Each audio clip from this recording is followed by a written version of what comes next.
नमस्कार। चुनावी समर में आप लोगों का स्वागत है। एनआरसी के मुद्दे पर केंद्र सरकार की निकली अकड़।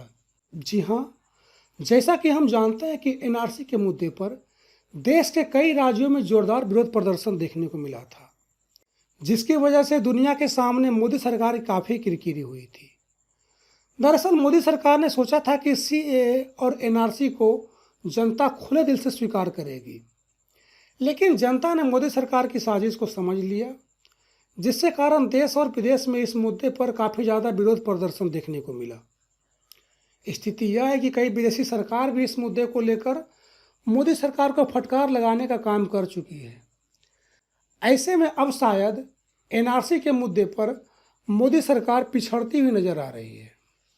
आपको बता दें कि मोदी सरकार ने संसद में कहा कि राष्ट्रीय स्तर पर एनआरसी करवाने का फिलहाल कोई फैसला नहीं लिया गया है। दरअसल लोकसभा में सांसद रक्षा निखिल खड़से ने पूछा कि क्या सरकार ने अनुसूचित जनजातियों का अधिकृत डाटाबेस तैयार करने के लिए अलग से एनआरसी करवाने का प्रस्ताव रखा है। इसके जवाब में गृह राज्य मंत्री नित्यानंद राय ने कहा कि अब तक सरकार ने राष्ट्रीय स्तर पर एनआरसी करवाने का कोई निर्णय नहीं लिया है।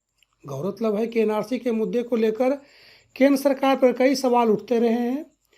वहीं इस पूरे मामले पर आरएसएस प्रमुख मोहन भागवत की सफाई दी थी कि सीएए और एनआरसी का हिंदू और मुस्लिम विभाजन से कोई लेना देना नहीं है, और कुछ लोग अपने राजनीतिक हित साधने के लिए इन दोनों मामलों को सांप्रदायिक रंग दे रहे हैं। उन्होंने कहा था कि इस नागरिकता कानून के कारण किसी मुसलमान को कोई नुकसान नहीं होगा। हालांकि उन्होंने एनआरसी के बारे में कहा था कि सभी देशों को यह जानने का अधिकार है कि उनके नागरिक कौन हैं।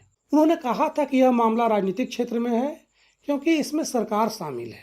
खैर, मोहन भागवत चाहे जो भी कहें, पर मोदी सरकार एनआरसी के मुद्दे पर फिलहाल कोई भी एक्शन लेने के पक्ष में नहीं है, जिससे यह साबित होता है कि दलितों के आक्रोश के कारण मोदी सरकार को यह एहसास हो गया है कि अगर पूरे देश में एनआरसी को लागू किया गया तो फिर पूरे देश से भाजपा का सफाया भी हो सकता है। इस तरह उत्तर प्रदेश विधानसभा चुनाव और कृषि कानूनों को लेकर देश में मचे घमासान के बीच मोदी सरकार एनआरसी के मुद्दे पर फिलहाल मौन धारण करने के लिए तैयार है, जिससे दलितों को राहत मिलने की उम्मीद है।